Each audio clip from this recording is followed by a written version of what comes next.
Good morning.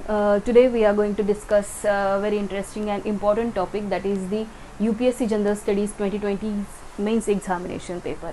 In that UPSC mains General Studies paper, we are discussing and comparing the paper pattern from previous year to this year. So in this lecture we are going to have a detailed strategy about how to prepare General Studies paper first for the civil service examination. Welcome you all. I am Supriya Deshmukh and we are discussing the General Studies paper first for the UPSC mains examination. Why this paper is important and why this discussion is important? Because recently the MPSC चं जे नवीन syllabus आहे आणि जे notification आहे त्यानुसार जो revise syllabus दिलेला आहे तो पण सेम आता UPSCच्या धर्तीवरती सिलेबस चेंज झालेला आहे.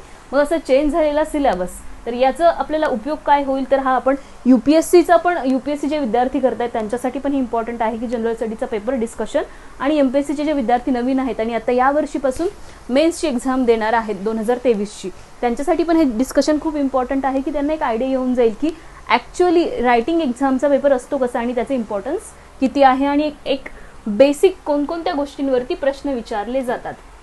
म्हणून आजचे लेक्चर खूप इम्पॉर्टंट आहे. व्यवस्थित लक्षपूर्वक ऐका.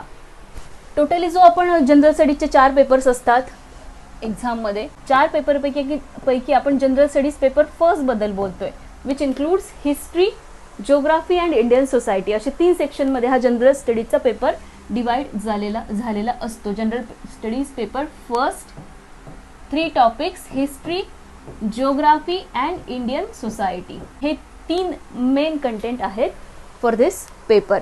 So the distribution of a mark regarding this 3 sections are modern history 35 marks चं 2022 मध्ये क्वेश्चन विचारले होते 35 मार्क्सचे. यानंतर जिओग्राफी या सेक्शन वरती 100 मार्क्स विचारलेले होते, 100 मार्क्सचे प्रश्न विचारले होते. Society again 75 marks and art and culture 40 marks. 250 पैकी या मार्क्सचं डिस्ट्रीब्युशन इथे दिलेलं आहे आणि 3 सेक्शनमध्ये हे 250 मार्क्स डिवाइड झालेले आहेत. ओके, इथपर्यंत सर्वांना क्लिअर झालेलं आहे, crystal clear. Okay, we are moving next.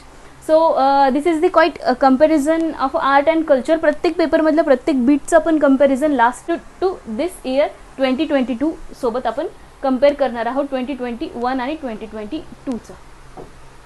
आता इथे एक बेसिक गोष्ट लक्षात घ्यायची आहे की प्रश्न प्रत्येक एरियावरती कसे विचारलेले आहेत. For example art and culture आपण एरिया कव्हर केला तर भक्ती लिटरेचरवरती 2021 मध्ये प्रश्न विचारलेले. तसेच 2022 मध्ये क्वेश्चन हे मेडिवल इंडिया, टेम्पल, स्कल्पचर्सवरती प्रश्न विचारलेत. आर्ट अँड कल्चर मधला स्कल्पचर या पार्टवरती 2022 मध्ये प्रश्न विचारला गेला आहे. स्ट्रेट फॉरवर्ड NCERT बेस्ड प्रश्न आहे. यानंतर contribution of a Gupta and Chola period, Gupta आणि चोला पिरियडचं कॉन्ट्रीब्युशन इन एन्शंट हिस्ट्री. तर हे झालं basic comparison regarding the art and culture. परत जिओग्राफी एक गोष्ट लक्षात घ्या. जिओग्राफीच्या पेपरचं ॲनालिसिस करताना काही गोष्टी आता मी तुम्हाला आधी त्याच्या आधी सांगते की जिओग्राफी हा पेपर असा आहे की ज्यामध्ये तुम्हाला particular reference book, reference material use केलं ना, म्हणजे फॉर एक्झाम्पल NCERT या जर तुम्ही थरोली प्रिपेअर केला ना तर नक्कीच जिओग्राफीच्या मेन्स UPSCच्या मेन्समध्ये व्यवस्थित मार्क्स मिळू शकतात. त्यासाठी जास्त वाचायची गरज नाही आहे. रेफरन्स बुक्समध्ये पण फक्त NCERT आणि GC लिऑंग एवढ्या 2 गोष्टी व्यवस्थित कव्हर केल्या ना, तुमचा डिटेलमध्ये जिओग्राफीची तुम्ही कोणतीही उत्तरं लिहू शकता. 100 मार्क्सपैकी तुम्हाला आरामात जिओग्राफीमध्ये 100 पैकी इव्हन 100 मिळायची चान्सेस आहेत. कुठे 5 मार्क्स वगैरे किंवा एक प्रश्न तुमचा इकडे तिकडे होऊ शकतो. नाही तर सर्व प्रश्न आता 2021 आणि 22चं कंपॅरिझन आपण पाहणार आहोत. सर्व प्रश्न हे NCERT मधून आलेलेच आहेत. तर 2021 मध्ये कोणकोणत्या सेक्शनवरती प्रश्न आले जिओग्राफीमध्ये हे पाहूयात. लँडस्लाइड्स,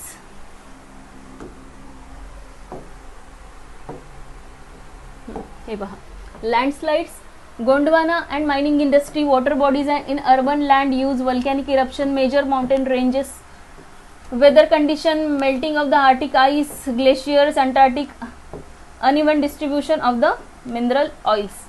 इझी आहे, बरोबर. सर्व गोष्टी NCERT मध्ये कव्हर होतात. तसेच 22 मध्ये type and characteristic of a primary rock basic प्रश्न आहे, 6वीच्या NCERT मध्ये कव्हर होतो. Colour coded weather warning for cyclone prone areas by the IMD basic प्रश्न आहे. की जो हा कलर कोडेड एरिया आहे तो कोणकोणत्या कलरने कोणकोणतं रिप्रेझेंटेशन केलं जातं या सायक्लॉन प्रोन एरियामध्ये. म्हणजे डेंजर एरिया असेल तर ऑब्विसली रेड आणि लेस डेंजर असेल तर ऑरेंज वगैरे. हे बेसिक नॉलेज आहे, आपण हे इझिली इथे कव्हर करू शकतो आणि आन्सर लिहू शकतो. The natural resources potential of a Deccan trap. Deccan ट्रॅपचं नॅचरल रिसोर्सेसचं पोटेन्शियल कसं आहे. बेसिक प्रश्न NCERT. Potential of a wind energy, ocean currents, major rubber production, significance of a strait and isthmus, significance of the troposphere in a weather process, globalisation and new technology. खूप सोपा paper आहे. सर्व NCERT मध्ये point cover होतात. जास्त इतर गोष्टी वाचत बसायची गरज नाही आहे. NCERT जर व्यवस्थित झाल्या ना तर जनरल स्टडीज पेपर फर्स्टमध्ये खूप चांगला स्कोर येऊ शकतो. त्यामुळे NCERT हिस्ट्री आणि जिओग्राफीसाठी NCERTवर फोकस असायला हवा. इवन इंडियन सोसायटीसाठी जर NCERT इंडियन सोसायटीच्या व्यवस्थित रीड केलं आणि अलॉंग विथ दॅट न्यूजपेपरचं रीडिंग व्यवस्थित असेल ना तर अगेन खूप सोपं जातं इंडियन हिस्ट्रीची उत्तरं पण लिहायला. ओके, नेक्स्ट एरिया आपण पाहूयात मॉडर्न हिस्ट्री. तर मॉडर्न हिस्ट्रीवरती प्रश्न कसे होते. बेसिक मॉडर्न हिस्ट्रीवरती again if you are referring the spectrum किंवा NCERTs त्याच पद्धतीने मॉडर्न हिस्ट्रीचे प्रश्न आहेत. हे पहा, modern history. Role of moderates.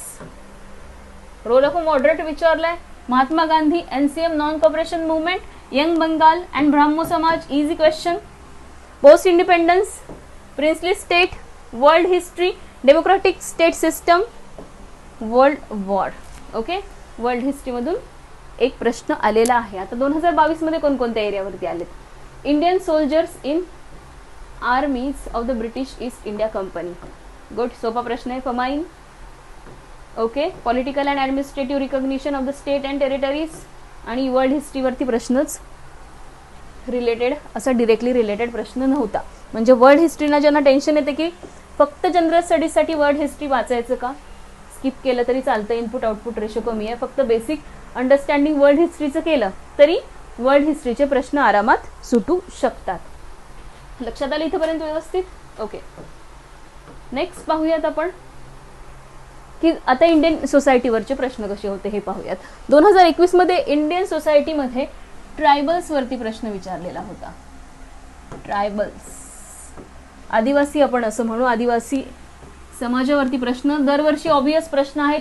एखादा प्रश्न वीकर सेक्शन्स वरती येतोच, त्यामध्ये ट्रायबल असतील, SC कम्युनिटी असेल, विमेन असतील, ओल्ड एज जेरिएट्रिक्स प्रॉब्लेम्स असतील, यावरती प्रश्न येतच असतो. त्यामुळे हे एरिया प्रिपेअर करायचेच असतात इंडियन सोसायटीमध्ये. NCERT मध्ये बेसिक नॉलेज कव्हर होतं आणि current affair, current newspaper daily करत असाल तर या गोष्टी कव्हर होऊन जातात. Economy, women development, IT industry, major cities of India, population, education, cryptocurrency, traditional social values. Easy प्रश्न आहेत खूपच.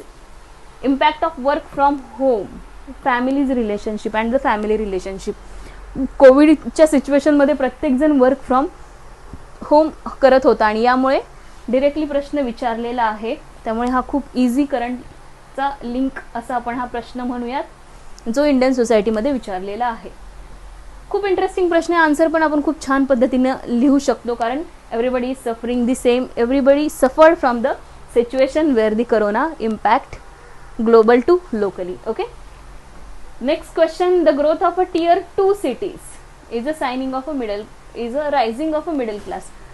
tier 2 cities means the cities near to the main city. जो मेन सिटीचा एरिया असतो तर त्या सिटीच्या अलॉंग विथ दॅट सिटी त्याच्या शेजारचीच एक सिटी खूप जास्त लवकर फास्ट इमर्ज होत असते आणि या इमर्ज होणाऱ्या सिटीमध्ये मिडल क्लास रायझिंग असं म्हणू की इकॉनॉमी आणि त्याच्याशी सोशल रिलेटेड, इकॉनॉमीचं रिलेशन सोशो इकॉनॉमिक रिलेशन यावरती हा प्रश्न विचारलाय. खूप छान प्रश्न आहे. उत्तर लिहायला अपॉर्च्युनिटी होती. अगेन ट्रायबल कम्युनिटीज 2021 मध्ये आणि 22 मध्ये पण सेम ट्रायबल वरती प्रश्न आलेला आहे. Sects in Indian society, sects वरती आहे. Role of a tolerance and pluralism in Indian secularism. Sorry, तीन गोष्टी वेगवेगळ्या आहेत. Role of a tolerance, assimilation and pluralism in Indian secularism. तर हा असा प्रश्न आहे. आय होप तुम्हाला इथपर्यंत सर्व गोष्टी लक्षात आलेल्या आहेत व्यवस्थितपणे.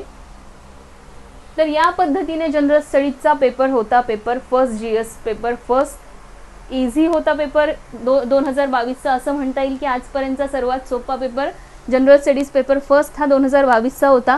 पूर्ण थेरॉटिकल होता, म्हणजे तुम्ही जर NCERT व्यवस्थित रीड केला असेल तर सर्व प्रश्नांची उत्तरं तुम्ही इथे लिहू शकला असतात. तर विद्यार्थी मित्रांनो, तुम्हाला हा व्हिडिओ आवडला असेल तर चॅनलला लाईक, शेअर, सबस्क्राईब करा. तुमच्या काही डाऊट, काही कमेंट असेल तर कमेंट सेक्शनमध्ये कमेंट करा. प्रत्येक प्रश्नांची उत्तरं कमेंट सेक्शनमध्ये देण्याचा मी रिप्लाय देण्याचा प्रयत्न करेल. आणि तुमचे काही डाऊट असतील किंवा तुम्हाला काही गायडन्स हवं असेल तर तुम्ही ब्रेस एज्युकेशन अकॅडमीवरती कधीही कॉल करून मला संपर्क करू शकता आणि तुमच्या क्वेरीज सॉल्व्ह केल्या जातील.